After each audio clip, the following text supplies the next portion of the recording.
Pay no attention to Matt. The only thing he likes better than looking in the mirror is the sound of his own voice. Oh, I'm sorry. Did I get it wrong? You two are actually more than just friends. You're dating, involved. Maybe I should return at a more propitious time. No, Spinelli, I want you to stay and Matt to go. Oh, you don't mean that. If I meant it anymore, I would have to have security throw you out.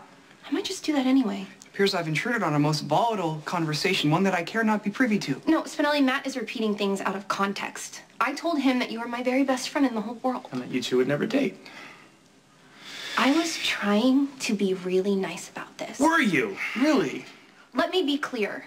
I wouldn't go out with you if you were the last man on earth. I will never make that never, ever go out on a date with you. Your eyes are gorgeous. Even when you are trying to despise me. Go and take your cheesy lines with you. The designing Dr. Drake is right, though. You view the jackal as a companion only. As opposed to what? A man who could rock your world. You're making way too much out of this. Matt is an arrogant jerk. And despite your professed annoyance with the conceited one, the telltale signs of physical attraction appear to be manifesting. Me attracted to Matt? How shallow do you think I am? Well, would you indeed spurn him if he was the last male member of society? Matt is only cute in like a nails on a blackboard kind of way. I just like fighting with him. It's exactly what I feared. Constant bickering is but an excuse for this. Luckily for me, I will never be stranded on a deserted island with Matt, so we don't have to worry about whether or not I would spurn him. But you admit that the conceited one engenders a spark that is lacking in your intercourse, in your interaction with the jackal. Spinelli, nothing is lacking about you. Your actions belie your words. You are my very best friend ever. But you're about a billion other things, too. You're brilliant and sweet and loyal and true. You accept me for who I am, and you don't try to change me, even though I can be selfish and take you for granted. You're a wonderful Spinelli and irreplaceable to me. The only thing Matt Hunter could ever hope for with me is a meaningless round of mattress tag. 2 or 3 tops. But can't you see how what we have is so much more than that? Spinelli, I was actually just coming up to ask Maxie about you.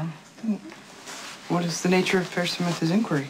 Well, now that you obviously seem a little calmer, do you want to tell me about the troubles between you and the feds?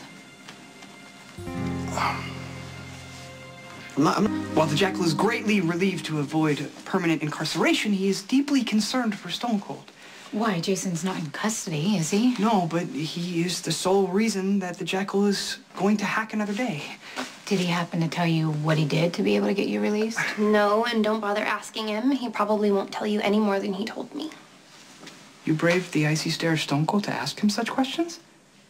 Winifred set you up for a fall, Spinelli, and you fell hard. I mean, the next thing I knew, you were being hauled off to the PCPD in handcuffs. Yeah, where your protective parent warned you to remain uninvolved. You were scared out of your mind, and I was sitting there feeling completely useless. I was terrified I was going to lose you. Then Jason walks in, and an hour later, you're released.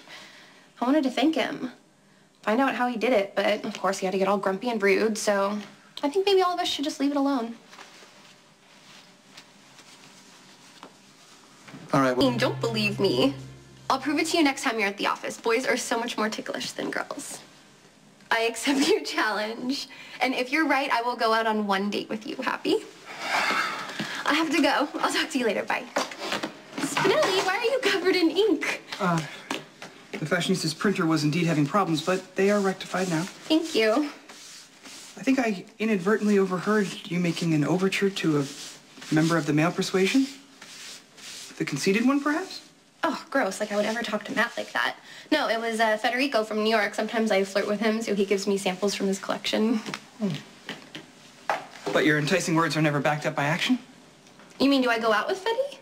No. He knows it's just a game. I'm sure that only reinforces your opinion of me as a user. No, I dare not criticize the necessary evils of the workplace. My own errors in judgment nearly condemned me to a life of imprisonment and compromised my friend and mentor. Spinelli, that is not your fault. I should not have been so arrogant as to believe that I could not be hacked. Nobody knows shoulda, coulda, woulda better than me. I mean, I mess up all the time and you rescue me. Yeah, but Your mistakes are not of the same magnitude as mine. Spinelli, don't worry. I'm here for you, and so is Jason. It's gonna be okay, I promise. A certain phrase springs to mind. Things will get worse before they get better. I know